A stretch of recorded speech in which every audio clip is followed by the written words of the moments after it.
Let me honor your death wish. Hello everybody, it's Roku and we're back with some more League of Legends content. And today I've got a nice video for you guys. It's a quick video. Well, I mean, the video is probably not going to be like super short or whatever, but I wanted to get this video out as soon as possible to, give you guys my thoughts on the new buffs to Darius and how those impact his gameplay and whatnot. I'm also going to get into the new builds for Darius, or whether there are new builds or not. All that in this video, just an update video to keep up with the changes and whatnot. So yeah, so let's just get right into it. For those of you who are not aware of the changes, first off, his E hook, it basically retains the old cooldown that it had, before the nerf. The 1 point cooldown of E is the same, but they didn't revert it fully. The 5 point cooldown of E is 2 seconds longer than it used to be. But honestly, the E change isn't really what we're caring about. For the most part, we only care about, we 99% care about the passive damage. So Darius actually gets good amounts of AD with his bleed. Shocker. You would look at your passive last patch and you'd see, oh, level 10 and you get like 30 AD. Obviously not that extreme, but you would get pathetic amounts of AD last patch with Darius. And without Stridebreaker's existence, Stridebreaker's dash's existence, it was a very, bad state for Darius because you couldn't get kills, and you didn't have Stridebreaker dash to look forward to. But now that has changed. I've actually done a stream yesterday. I don't know if you guys caught that, but, I mean, that stream was very, very nice because, I made and I got so many kills that I just would not have gotten before, and that's basically just off of these passive changes alone. The nerfs, when they when they nerfed Darius's bleed damage, the nerfs were so massive that people weren't even aware of how bad they were until months after, because those nerfs removed from one auto attack worth of damage earlier on to hundreds of damage later on into the game, especially if you're in team fights and are trying to fight against multiple people. We get more damage with everything, including our ultimate, actually, right? All the extra damage goes straight into our ulti, straight into everything, and we can actually get resets far more easily. I've had so many cases where it's I ult and someone almost dies, and I kill someone and they don't actually bleed to death.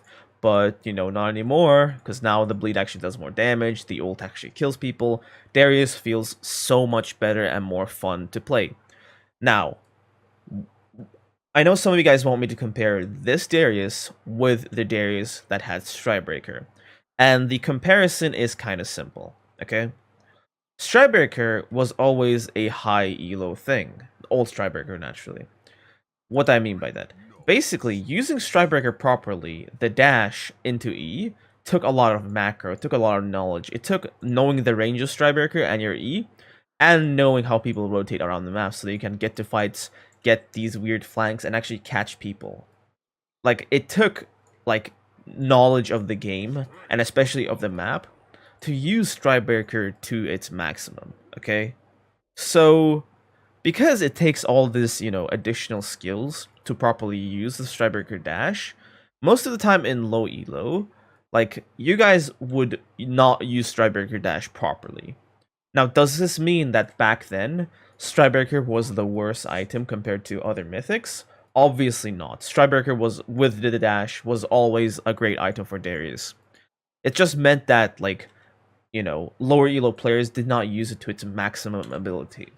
Now, with these new damage, with the new damage that Darius just got, I can for sure tell that for a lot of you guys in lower elos, that you guys are gonna have a lot better time playing Darius, because, in low elo, having more damage means you get more kills, all that good stuff, and, so TLDR, you guys will probably be better off, okay? So after these changes, you guys will probably have a better time playing Darius, because more passive damage means more kills in lane, means you guys get fed more often, and in lower elos, all that matters is getting fed on Darius. Once you just get fed, you can just, 1v9 carry games quite easily. Anyway, Okay, I have to also comment for my high elo folks. I know some of you guys are out there, but basically, compared to Stridebreaker with Dash, it's not. We're gonna be overall weaker as opposed to when we had Stridebreaker Dash, because like in high elo, you very like rarely run into situations where you can straight up just be better than your opponent. Okay, you don't run into situations like in low elo where you can kill someone 3 times in lane. It's usually just 1-2 kills and then they just stop playing the game and they stonewall the laning phase, so you can't actually do anything unless your jungler works with you. So yeah, that's like the case in a lot of like the higher elo games. So overall, after everything, Darius is going to end up weaker in higher elo, but I would say he would be like slightly stronger in low elo because the Stridebreaker dash made him very strong, but this damage basically just like it appeals more to the lower elo playstyle is all I'm going to say. So yeah, in terms of tier lists, I would say that like last patch 11.13, Darius was in B tier in basically all elos, okay? Now, some people pull up screenshots from UGG that show him as D tier. Now, I never really agreed with that because a lot of stats on that website are kind of, bad. But I would say, like, he was mostly just B tier. Like, low B tier maybe in some elos, but mid B tier-ish. So, like, still playable, but just very, very bad. Okay, you just had to pick him into the right team composition, or you just couldn't do that much. But now with the damages, I'd say he's moved up to lower A tier. If anybody puts him in S tier, like I don't think that's too reliable unless they have a personal vendetta against Darius, or they play like a 1v1 champ and Darius just makes them salty. But yeah, Darius is going to be a solid low A tier pick from next patch, which is my, assessment. In terms of high elo, he's also going to be like he's just going to be low A tier for both high and low elo, I think. Maybe a bit higher for low elo because Darius is quite good in low elo, so maybe like higher A tier in low elo, but he's not getting out of A tier basically. Okay? So yeah, that is just my thoughts for his movement in terms of the meta. Now we're going to go back into the base and check out our items. Here we have this Darius item set that I made for, the new changes, the new items, and this has got everything you need. If this video gets 500 likes, I will release the item set in the comment section below, so like it, and then, check back onto the video to make sure you can get the item set. So yeah. Let's just get right into what's different, and then I'll introduce you guys to the features of the item set. So the massive big change obviously is the mythic option. Okay, so you guys might think that the removal of Stridebreaker has massively opened up Darius's mythic item pool. I have some people taking Gore Drinker, I have some people taking Divine Sunder with Phantom Dancer. I have people taking Triforce. Well, I play Triforce, and I've also tried Stridebreaker. People are trying all sorts of things, and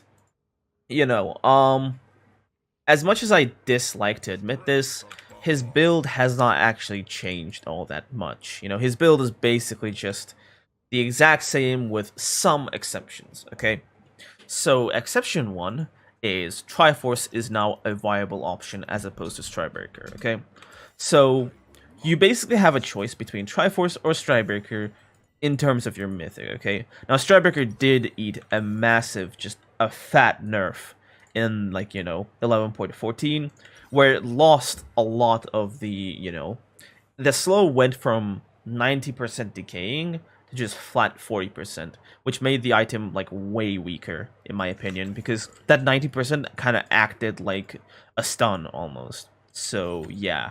Obviously, it's not terrible because the item kind of synergizes well with Darius. You can kind of use it at the same time with your Q while moving. And honestly, it's quite good because, if you need instant damage, you can just use Stridebreaker because, Q is a bit of a windup, whereas Stridebreaker is instant. So if you need to do something quick, Stridebreaker is always there to just, quickly bust out. So, a good intelligent player can make very good usage of Stridebreaker, so it's not out of out of question at all. I still think Stridebreaker is a decent option because it gives us all the stats we need, and it gives us a pretty good active. but I do think that Triforce is a very, very strong option as well. This item makes us eat up turrets, so basically if you're caught on the wrong side of the map and there's a fight, you can actually just push and get the turret. Like, you actually eat up turrets so quickly with just Triforce. No need for Hullbreaker. So, I wouldn't recommend split pushing on Darius or a Juggernaut, let alone. But if you are caught in a split push position, then you can actually make use of it with Triforce. And Triforce actually does a ton of damage. Like, it makes your auto attacks actually just pop people. Let me get a dummy out here. Like, you basically just do way more damage with Triforce now because your auto attacks just sting. Like, just chunk people out greatly. And you can just, combine that with your other abilities to get the Sheen proc as much as possible. And, it's just a great time playing Triforce. Longer fights are better. The Mythic passive is quite decent, to be honest. Though the move speed it gives is less than Stridebreaker, because 2% is more than just, 3 move speed.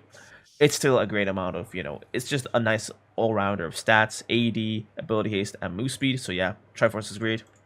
It helps you split push, it helps you one-shot people, and, it just makes you, like, a better fighter, I guess. But I can realize that if you're up against champions who are very mobile, say, like, a Fiora maybe an Irelia, champions like Akali, I guess is a great example where they just move around a lot and, you have to just lock them in place. Stridebreaker is a very, very nice option because it just basically, like, a 40% slow, though it's not what it used to be, a 40% slow for 3 seconds is quite powerful. Like, for 3 seconds, a 40% slow is actually pretty good. And, if an Irelia goes into your team, you can basically just lock her down on your own and be like a pretty good CC machine, okay? So, yeah. Stridebreaker, I would say, is a great option. Triforce is a great option. And it is honestly up to you what you should pick in your games, okay? Now, from what I can tell, if you are more so like a team slave, like, I don't want to, I guess not a team slave, but let's say you're not the carry, you have a Fed ADC or something, you're just there to help them out, okay? And get a few kills here and there in case they can't finish the job. Then Stridebreaker is the go-to. But if you are, like, your team's win condition, if you are, like, the sole source of damage, or, your team, like, has an ADC or a bot lane that doesn't do too much damage and you need to make up for that, then Triforce is the go-to because the damage you do is actually very, very insane. Like, if you can get your access to a backliner, you don't have to even get, like, 5 stacks. You can just, most of the time, auto W, Q, and then insta R, and that will just execute, like, most squishies. So, yeah, Darius is doing very, very well. There's a big difference between the playstyles of Triforce and Stridebreaker. When you have Stridebreaker, you can basically just play a lot more with your team, but when you have Triforce, you have to just be perma-farming side lane and joining fights when, like, there are only 2 conditions where you should join a fight.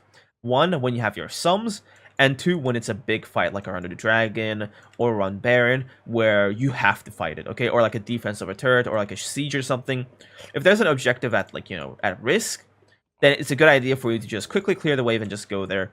But, if there's nothing at play and your teammates are just ARAMing for no reason, just ping them back, tell them to, stop fighting without me, like something like that, and then, make sure you gather your strength, wait for your sums, and then go back in and carry fights, okay? This part is actually more important than you realize because I've been dealing with, talking to, and actually playing around a few more low elo players, and I've seen this a lot in my coaching sessions where, like, low elo teams just love to just fight for no reason 24/7, okay? So, if you are the Fed guy, and if you can 1v9, a big underrated skill is telling your team to back off, and basically just micro-controlling your team on the map, okay? So yeah, that's one big skill that, you'd kind of need in low elo, because your teammates are going to be kind of trash, honestly. So yeah, that's basically it for the mythics, okay?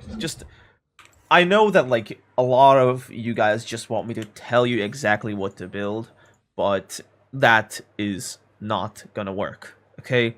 You have to use your brain to pick what's best for you, okay? I'm gonna give, like, if some of you guys play chess, Basically, every single chest position is a puzzle that you have to solve, okay? You can try your best to memorize 100 chest positions, but that just means that if someone does something unexpected or goes for a weird tactic or a trap, you're just screwed because you're not going to be able to solve puzzles, okay? You're just training yourself to do what you're told, okay?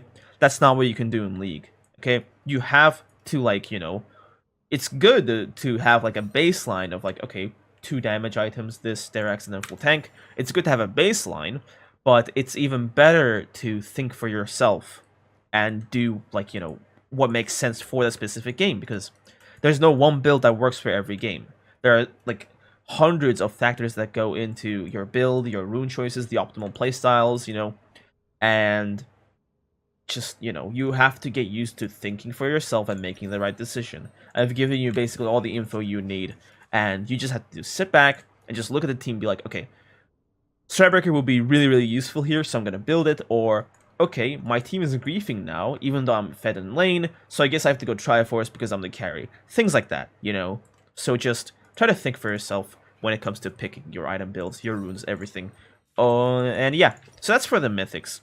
I'm just going to quickly go over the features of this item set. Basically, I got the 2 viable Strider items here, Pot, and I got all the Vision stuff. You can get Refill Pot if you want, but, I didn't put it here because I'll put it in the item set. I'll link in the comment section, but, it's kind of optional. Some of you guys don't do it, so it's just, there for fun. But yeah, I'll leave it in the item set. I'll post it in the comment section, don't worry though. So yeah, these are just the basic Vision, Starter items, Pot. Then here is all the components. So if you want to get to one of these items, you can just start off, just buy the components straight up, and then go for that. Here are the mythics. I didn't put them at the bottom because, you got to access to these guys first.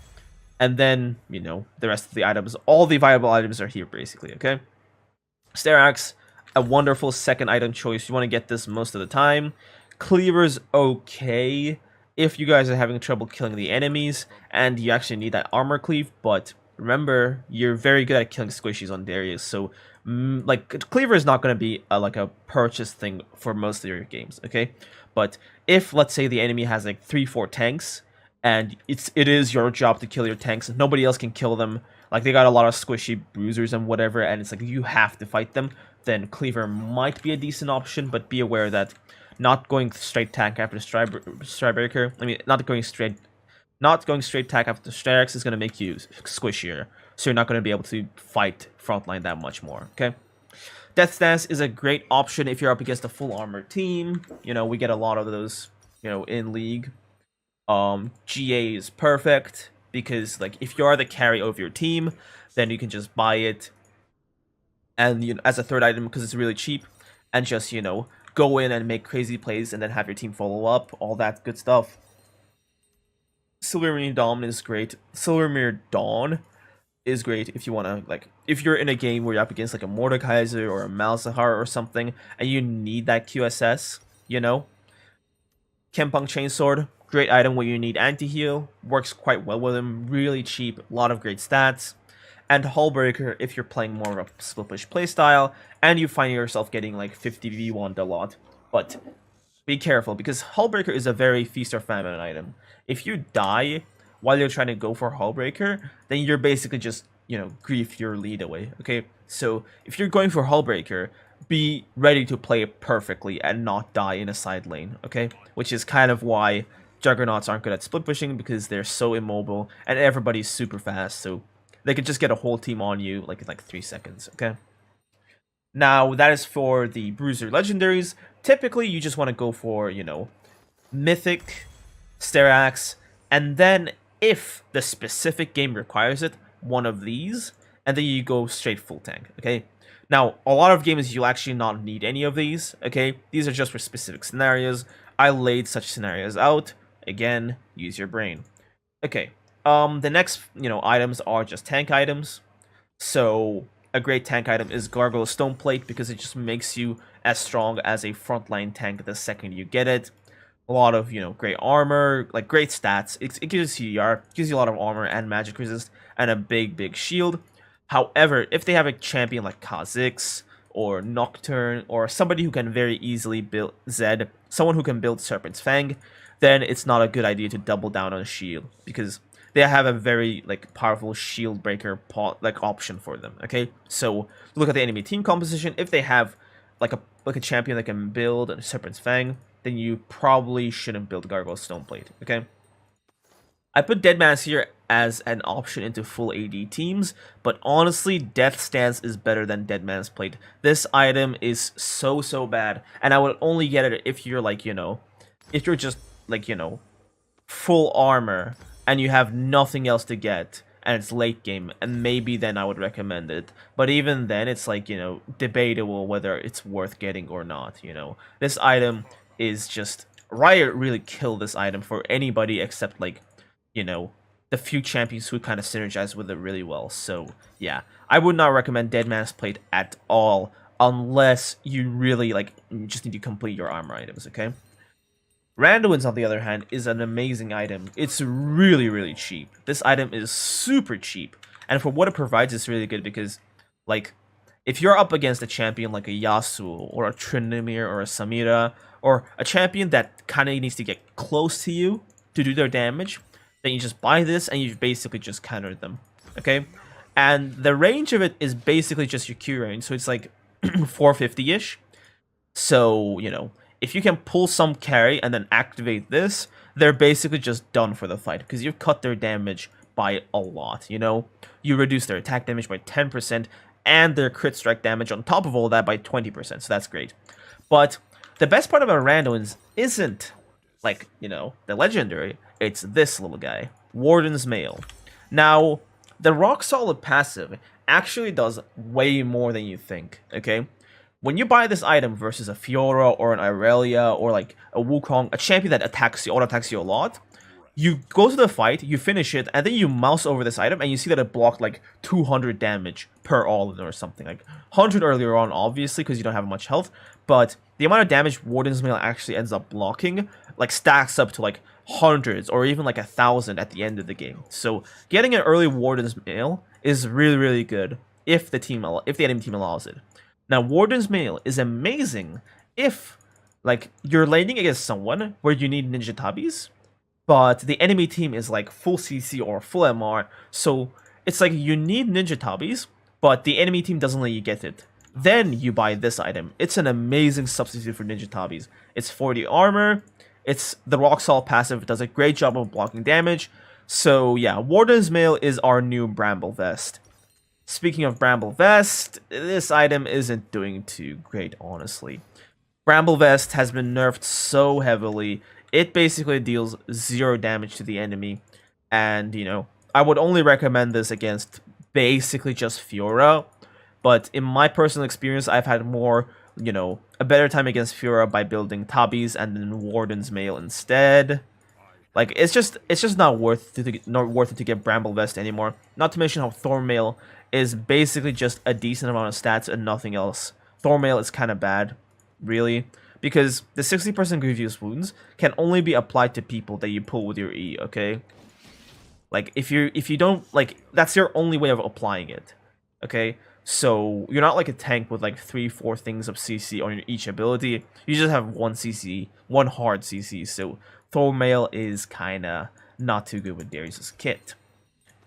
Frozen Heart is basically just there if, like, you're up against a lot of BS damage. So I'm talking things like, Vayne, Master Yi, sometimes Kog'Maw, like, because you need to get this and then some MR versus Kog'Maw too. Like, basically, like, damage, like a lot of true damage, and also a damage that you can't really, like, typically tank up against, okay? Because what this does is it slows down the enemy's attack speed, which like actually just decreases their DPS, okay? So Frozen Heart is a decent option when you're up against like a Fed E or something, but honestly, when you're up against Fed E, you're just doomed on Darius. Fun fact versus E, or a tip, try to make sure you get used to timing your E when Yi drops out of his Q, because that's basically just the only chance you get at killing him, just by CCing him. If you can't CC Yi, he just kills everyone. But yeah, that's it for Frozen Heart. Spirit Visage, I don't have to say much about this item. Tried and tested, always great. Heals up, increases your healing, increases all the shielding, increases Triumph health, Q health. Like, Conquer healing, everything. Starax shield, Gargoyle, Stoneplate shield. This item is basically made for Darius, so it's like, you know, an amazing choice if you need a magic resist option. Next, we have our Force of Nature, where if you are up against, like, if you're, like, you know, taking part in fights that usually last long time, well, I guess that was English, but if you're usually in fights that take a long time to, like, finish, so it's like, you know, fights that aren't, like, you know, over in an instant, fights where you have to just stand and fight for a while, you need MR, and you gotta actually just get to people, then Force of Nature is a great item, because it just makes you stronger as the fight goes on, which is great for Darius. And also, Force of Nature is basically just, like, you know, the best way of stacking magic resist, aside from maybe Gargoyle Stoneplate. So yeah, this item is very, very good at stacking MR and giving you a bit of mobility in some cases where it is required. Lastly, we have Anathema's Chains. Now, this item is a very specific item, but a very good item. So what this item does is just, you know, I'm not going to explain what it does because I already did in my other videos, but basically you buy this item when the enemy has one carry that just ruins your day, okay? So let's say the enemy has, you know, a full team, you guys beat all of them, but they haven't fed Jinx. You get this item, you point this at the Jinx, and then you have a much easier time of killing them, okay? The stats on this item are actually pretty, like, decent. They're not, like, crazy good or whatever, but they're pretty okay. So it's 650 health, which is nothing to scoff at, and 20 ability haste, which is actually kind of, which is actually really good, on just a 2,000 and, let me see, 2,500 gold item. And that's the other advantage of it. It's super, super, super cheap. This item is insanely cheap. So, yeah. So, if you're up against a single carry team, buy this, pop it on that single carry, and yeah, they're just...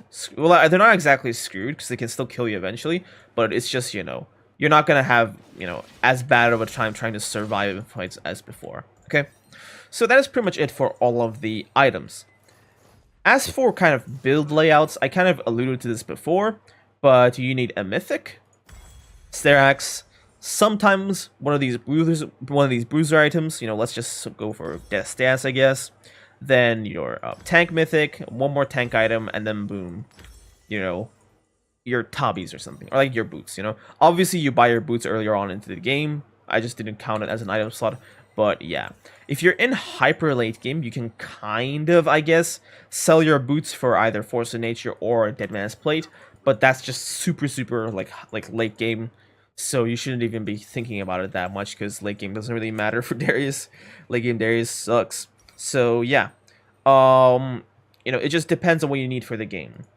A pro tip for like items where you just need a component.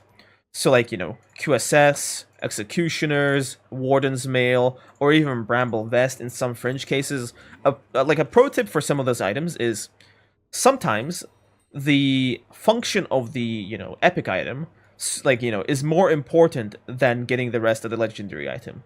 Like, anti-heal is more important than getting the rest of these stats. So, you know, most of the time it's good enough to just get this and then build the rest of your items, you know, we're hyper late game, no more item slots, and then we finish our Kempung Chainsword, okay? It's kind of counterintuitive, but like I said, sometimes the utility of the epic item supersedes like the utility of the legendary item. Like, you know, it's just that you'd be better off building something else rather than finishing it. That's what I mean, basically, okay? So yeah, that is, I guess that's it for this video. I've covered all the items, I've covered Darius' state, and yeah, if you guys want a, I don't know, a rune page video, just let me know, I guess, but like, really, the runes are basic, just the exact same with, you know, Conquer, Resolve, or Sorcery. I've been taking more Sorcery because the extra damage lets me make more plays and stuff, but yeah, that's just my preference. So, I guess that's it. I'll see you guys in the next video. Remember, 500 likes, and you guys get this item set with a few more improvements. So, yeah, I'll post it in the comment section below. Anyway, see ya.